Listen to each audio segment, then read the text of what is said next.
Baik, selamat siang rekan-rekan sekalian. Sebelum memulai presentasi pada siang hari ini, perkenalkan saya Maida Nurul Hidayah dengan nomor NIM 654 dan ini rekan-rekan saya. Saya Wilianda Anugrah dengan NIM belakang 649.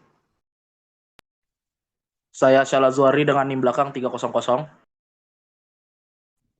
Baik rekan-rekan sekalian, pada hari ini kami berkesempatan untuk mempresentasikan tentang pajak bumi dan bangunan. Sebenarnya apa sih yang dimaksud tentang pengertian pajak bumi dan bangunan? Next slide.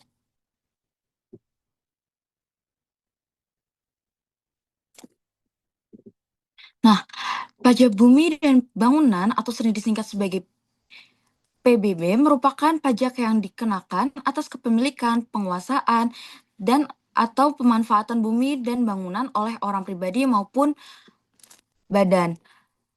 Dalam konteks saat ini rekan-rekan yang dimaksud adalah PBBP 2, yaitu pajak bumi dan bangunan pedesaan dan perkotaan yang menjadi kewenangan pemerintah daerah, kabupaten, ataupun kota.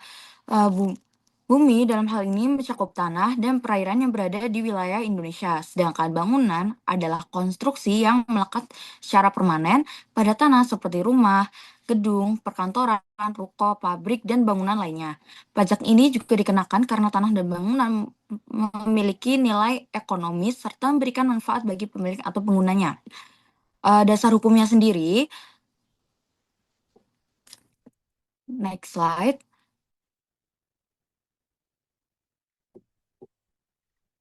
Next, dasar hukumnya sendiri diatur dalam Undang-Undang Nomor 28 Tahun 2009 tentang Pajak Daerah dan Retribusi Daerah. Dasar hukum utama yang mengatur bahwa pajak bumi dan bangunan sektor pedesaan atau perkotaan PBBP 2 menjadi pajak daerah. Melalui undang-undang ini, pemerintah pusat menyerahkan kewenangan pengelolaan PBBP 2 kepada pemerintah daerah, kabupaten, ataupun kota.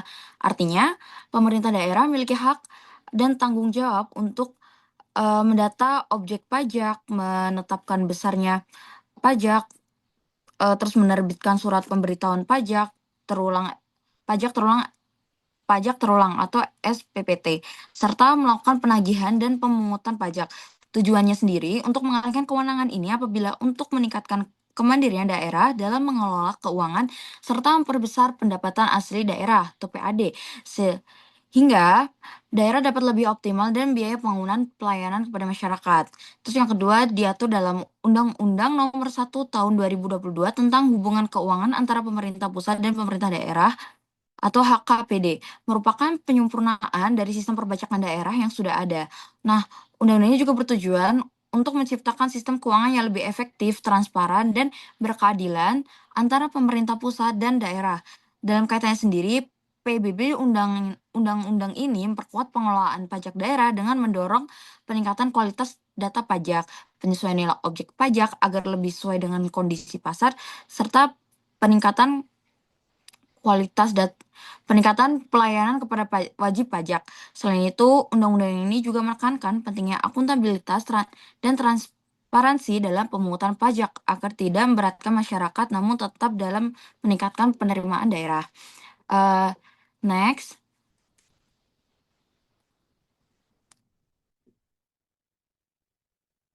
Selanjutnya, di sini terdapat objek pajak dan subjek pajak. Yang pertama, objek pajak sendiri sesuatu yang dikenai dalam pajak.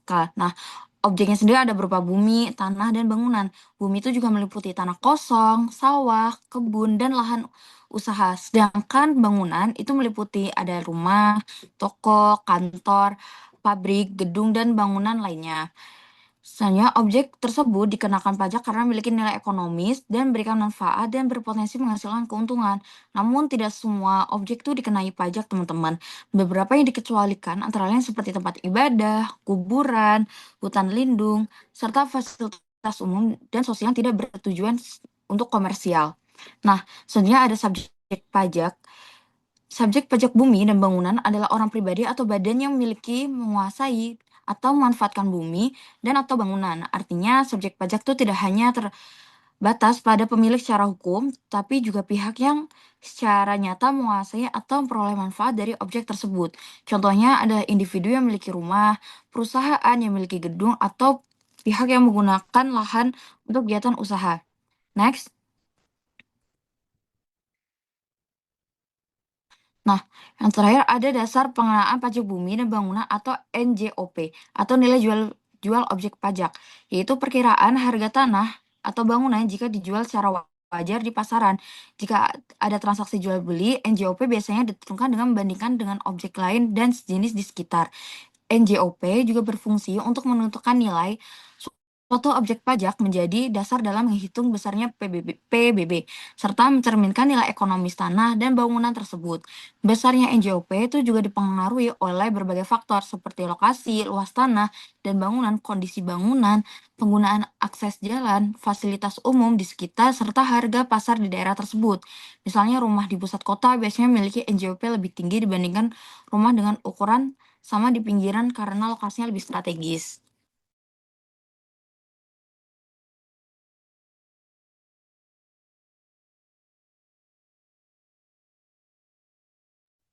Baik, yang selanjutnya adalah cara hitung PBB. Yang pertama adalah rumus PBB.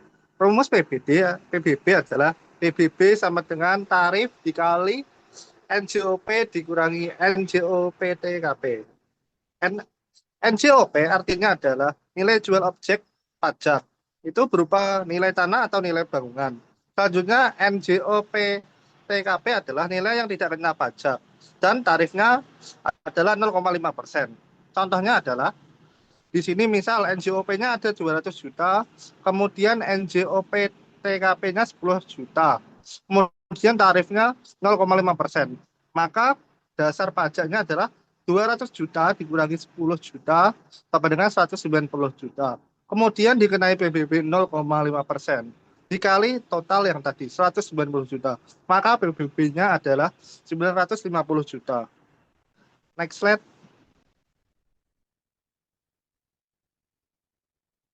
Baik, yang selanjutnya adalah sistem PBB. Di sini ada 4. Yang pertama ada menggunakan Official Assessment System. Yang kedua, penetapan melalui SPPT. Yang ketiga, dasar penilaian objek. Dan keempat adalah peran wajib pajak. Next slide.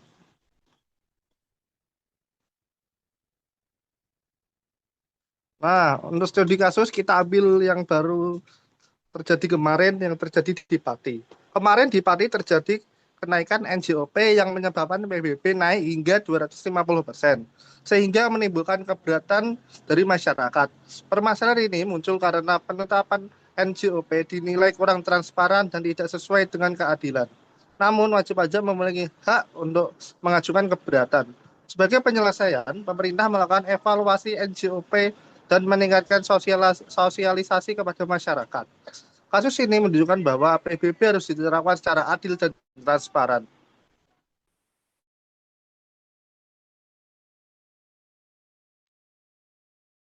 Oke, terdapat analisis kasus terhadap kasus yang terjadi di Pati. Kenaikan NJOP hingga 250% secara formal sah karena merupakan kewenangan daerah berdasarkan Undang-Undang Nomor 28 Tahun 2009 tentang pajak daerah dan retribusi daerah. Namun, jika tidak transparan dan tidak sesuai dengan kondisi ekonomi warga, kebijakan ini berpotensi melanggar asas keadilan dan asas pemerintahan yang baik sebagaimana diatur dalam Undang-Undang Nomor 30 Tahun 2014 tentang administrasi pemerintahan. Wajib pajak memiliki hak untuk mengajukan keberatan atau banding. Evaluasi NJOP oleh pemerintah merupakan langkah yang tepat untuk memperbaiki kebijakan agar lebih adil dan proporsional. Next slide. Solusi terhadap kasus yang terjadi di Pati adalah yang pertama, bisa dilaksanakan evaluasi NJOP secara bertahap. Yang kedua, transparansi penetapan NJOP. Yang ketiga, relaksasi pajak. Dan yang terakhir, memperluas sosialisasi terhadap masyarakat.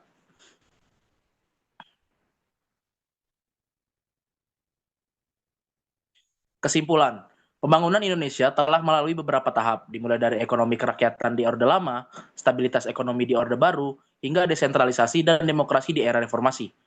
Kemajuan diukur melalui PDB, PDRB, dan IPM. Namun, tantangan seperti kesenjangan sosial, pengelolaan sumber daya alam, dan ketimpangan antar daerah masih ada. Potensi Indonesia terletak pada kekayaan alam dan pengembangan industri. Namun, diperlukan transformasi ke ekonomi berbasis inovasi dengan pendidikan dan teknologi sebagai kunci untuk meningkatkan daya saing global.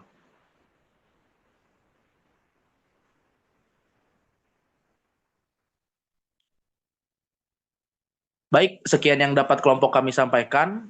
Kurang lebihnya mohon maaf bila ada salah kata dan salah perbuatan. Terima kasih. Wassalamualaikum warahmatullahi wabarakatuh.